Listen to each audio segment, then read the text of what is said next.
स्वागत दोस्तों आपका अपने चल पे के सामने यहाँ पे चलेंगे। सबसे पहले सबसे बड़ी ट्रेन आपको बताएंगे दोस्तों, राष्ट्रीय जनता दल ने सोशल मीडिया पर एक ऐसा बड़ा खुलासा किया है जो बिहार विधानसभा चुनाव में जोरदार तरीके की हलचलें मचा रहा है। दोस्तों बताएंगे ईवीएम से जुड़ी हुई वीवीपैट की पर्चियों को लेकर वीडियो जारी किया गया है। दोस्तों इसी के साथ में चलेंगे एक और बड़ी अपडेट की तरफ, जहां पर जैसे ही नीतीश कुमार बोले कि कानून का है बिहार में राज, वैसे ही मंच टूट गया। दोस्तों बताएंगे कैसे पूरा मामला है। इसी के साथ में चलेंगे एक और बड़ी अपडेट तरफ, जहां पर खेसारी लाल यादव की सभा में जबरदस्त तरीके की भीड़ बेकाबू हो गई। एक एक करके चलेंगे आज की सारी बड़ी अपडेट। लेकिन उससे पहले अगर आप भी मानते हैं कि बिहार विधानसभा चुनाव 2025 इस बार बदलाव के साथ में एक जबरदस्त तरीके का रिजल्ट लेकर आने वाला है, तो इस वीडियो को लाइक करके लाल बटन दबाकर चैनल को सब्सक्राइब करके बेल आइकन दबाकर कमेंट बॉक्स में अपनी राय जरूर लिख के बताएगा और ज्यादा से ज्यादा वीडियो को शेयर कीजिएगा। दोस्तों चलते हैं सबसे पहले सबसे बड़ी ब्रेकिंग न्यूज अपडेट की तरफ, जहां पर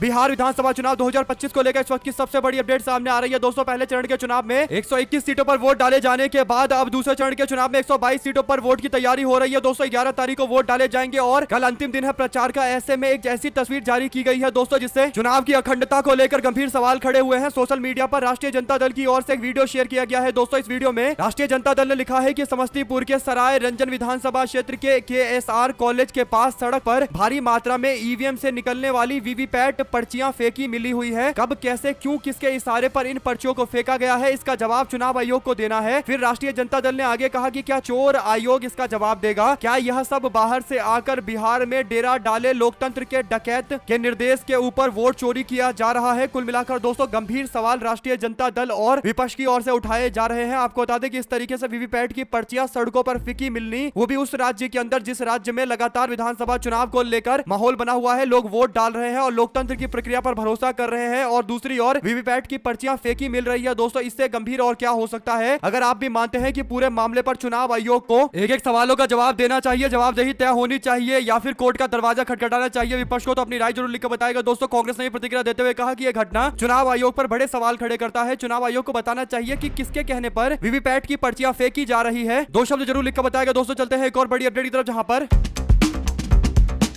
हरियाणा के पलवल में घर में 501 वोटर रजिस्टर्ड होने की बात राहुल गांधी ने कही थी, और राहुल गांधी ने जो एड्रेस दिखाया था जिस पर 501 लोगों के नाम वोटर लिस्ट में ऐड किए गए थे दोस्तों, यानी एक ही पते पर 501 लोगों के नाम थे। जब उसकी पड़ताल की गई दैनिक भास्कर के द्वारा, तो पता चला कि वो जो मकान है जिसमें 501 मतदाताओं के नाम जोड़े गए थे, वो मकान भारतीय जनता पार्टी के पूर्व पार्षद का है दोस्तों। और बीजेपी का नेता कह रहा है कि मैं हैरान हूं ये खबर सुनकर। ये जानकारी मिलने के बाद सवाल ये उठता है दोस्तों कि भारतीय जनता पार्टी के पार्षद के घर पर ही क्यों इस तरीके की जानकारियां मिलती है? बीजेपी के नेता के घर के एड्रेस पर ही क्यों धड़ाधड़ लोगों के वोटर लिस्ट बनाए जाते हैं, वोटर कार्ड बनाए जाते हैं? दो शब्द जरूर लिख कर बताएगा दोस्तों। अगर आप भी मानते हैं कि कम से कम धांधली के टाइम में भी थोड़ा तो कॉमन सेंस लगा लेना चाहिए कि अगर बीजेपी के नेता के एड्रेस पर ही इतने सारे लोगों के नाम वोटर लिस्ट में ऐड किए जाएंगे तो सवाल तो उठेगा ही। इसका सीधा मतलब यह है दोस्तों कि चोरी करने के लिए भी दिमाग का इस्तेमाल करना पड़ता है, और कुछ लोगों में दिमाग भी नहीं होता, इसीलिए अब ये पूरी तरीके से एक्सपोज हो गए हैं। अगर आप भी मानते हैं कि राहुल गांधी ने जो बताया कि 501 वोटर लोगों के नाम केवल एक एड्रेस पर है और वो एड्रेस भाजपा के पार्षद का है, तो इससे ही समझ में आता है कि आखिरकार क्या स्थिति है दोस्तों पूरे मतदाता लिस्ट की। ज्यादा से ज्यादा वीडियो को शेयर कीजिएगा। चलते हैं एक और बिग न्यूज अपडेट की तरफ दोस्तों, जहां पर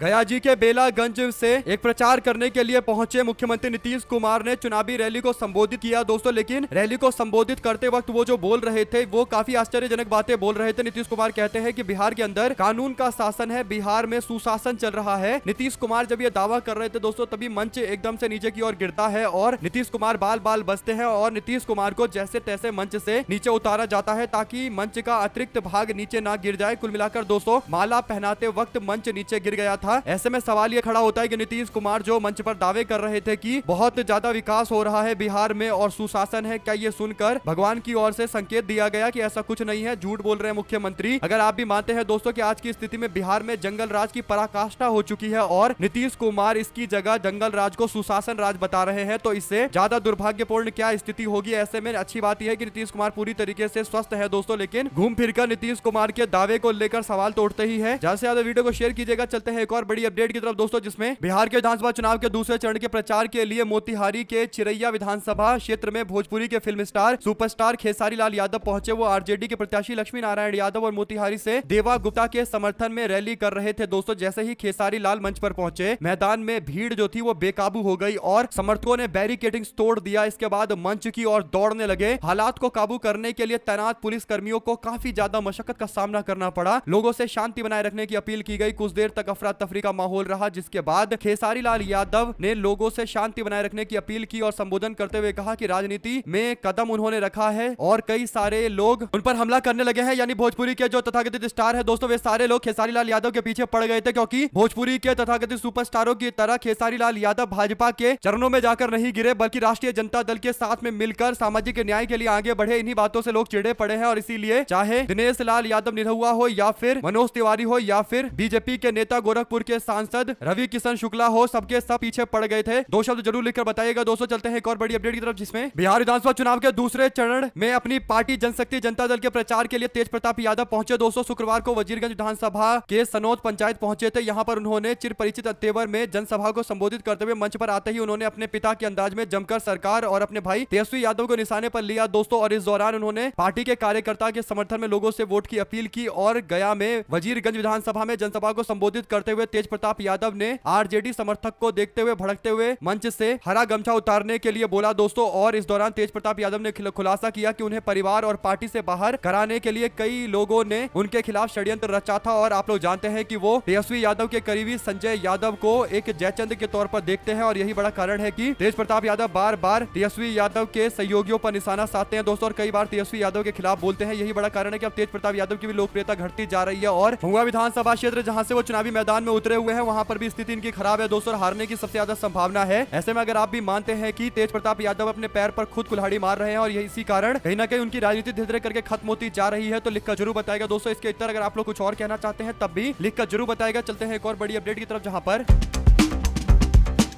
सरकार ने वक्फ संपत्तियों में पारदर्शिता लाने के लिए वक्फ कानून बनाया है, ऐसा सरकार के लोग दावा करते हैं। लेकिन महागठबंधन के नेता तेज प्रताप यादव ने वक्फ कानून को लेकर एक बड़ी बात कही है दोस्तों। वक्फ संशोधन कानून पर आरजेडी के नेता तेजस्वी यादव ने वादा किया कि वो सत्ता में आते ही कानून को फाड़कर डस्टबिन में फेंक देंगे। ग्राउंड रिपोर्ट ये बताती है कि ये कानून किस तरीके से उन गरीब मुस्लिम परिवारों के लिए मुश्किलें खड़ी कर रही है दोस्तों, जो लोग वक्फ कानून के कारण फायदा ले रहे थे। ऐसे में तेजस्वी यादव के द्वारा साफ तौर पर बोला गया है कि वक्फ कानून को फाड़कर फेंक दिया जाएगा, क्योंकि ये मुस्लिम समाज के लोगों की जमीन को हथियाने और उसे माफियों को बेचने और बड़े बड़े उद्योगपतियों को बेचने की साजिश के तहत लेकर आया गया है। मुस्लिम समाज के लोग जमकर विरोध कर रहे हैं दोस्तों। ऐसे में कुछ लोगों का मानना है कि वक्फ संशोधन कानून से मुस्लिम समाज के लोगों की भलाई होगी, लेकिन जब मुस्लिम समाज के लोग कह रहे हैं कि हमको यह भलाई नहीं चाहिए, इसके बावजूद बीजेपी की सरकार वक्फ संशोधन कानून लेकर आई है। अगर आप भी मानते हैं कि भाजपा के लोग जो बता रहे हैं कि मुस्लिम हित में है, वो तो कभी मुस्लिम हित में नहीं होगा, और इसीलिए कहीं ना कहीं विरोध पूरे देश भर के अंदर देखने को मिल रहा है। और बिहार में भी काफी बड़ा विरोध हुआ था, जहां तेजस्वी यादव भी मौजूद थे दोस्तों। और तेजस्वी यादव ने साफ तौर पर एक बार फिर से मंच से दोहराया है कि वो वक्फ संशोधन कानून को फाड़कर फेंक देंगे। और खासकर जो सीमांचल का क्षेत्र है, जो ज्यादातर मुस्लिम बाहुल्य इलाका है दोस्तों, वहां पर तेजस्वी यादव ये वादा कर रहे हैं। हालांकि वो पहले भी इस तरीके के वादे कर चुके हैं और स्पष्ट राय है राष्ट्रीय जनता दल, कांग्रेस पार्टी, लेफ्ट पार्टियों की, और सब मिलकर वक्फ संशोधन कानून के खिलाफ विरोध करते आ रहे हैं। अगर आप भी मानते हैं कि बिहार के विधानसभा चुनाव में कई सारे मुद्दे हैं जिसका अच्छा खासा प्रभाव होगा, और इस बार इस तरीके के अन्य मुद्दों पर कहीं ना कहीं इंडिया गठबंधन की स्पष्ट राय से समझ में आता है कि लोग इंडिया गठबंधन के साथ मजबूती से खड़े हैं और परिवर्तन के लिए पूरी तरीके से तैयार है। अगर आप भी मानते हैं दोस्तों कि अगला जो 11 तारीख को चुनाव होने वाला है, दूसरे चरण का चुनाव, उसी से तय होगा कि आखिर किस और दिशा है चुनाव की, और आखिरकार चुनाव में अंतिम रिजल्ट क्या निकलकर सामने आएगा। जो भी जानकारी इससे जुड़ी आती रहेगी आप लगातार पहुंचाते रहेंगे। अगर आप भी मानते हैं कि बिहार में अब परिवर्तन होना चाहिए, समय बहुत हो चुका है, जब परिवर्तन होगा तभी तो विकास होगा, वरना तो एक ही ढर्रे पर लगातार बिहार का पूरा प्रशासनिक तंत्र चल रहा है, जिसके कारण किसी का कोई विकास नहीं हो पा रहा। हमारे साथ लगातार जुड़े रहने के लिए सभी दोस्तों, भाइयों, बहनों, मित्रों का बहुत बहुत धन्यवाद। आप लोग देख रहे थे आपका अपना चैनल जय हिंद जय भारत। ज्यादा से ज्यादा वीडियो को शेयर कीजिएगा दोस्तों, भूलिएगा बिल्कुल मत। और आपके साथ और भी बिहार से जुड़ी पल पल की अपडेट लेकर आते रहेंगे, तो लगातार बने रहिए। जय हिंद जय भारत, बहुत धन्यवाद।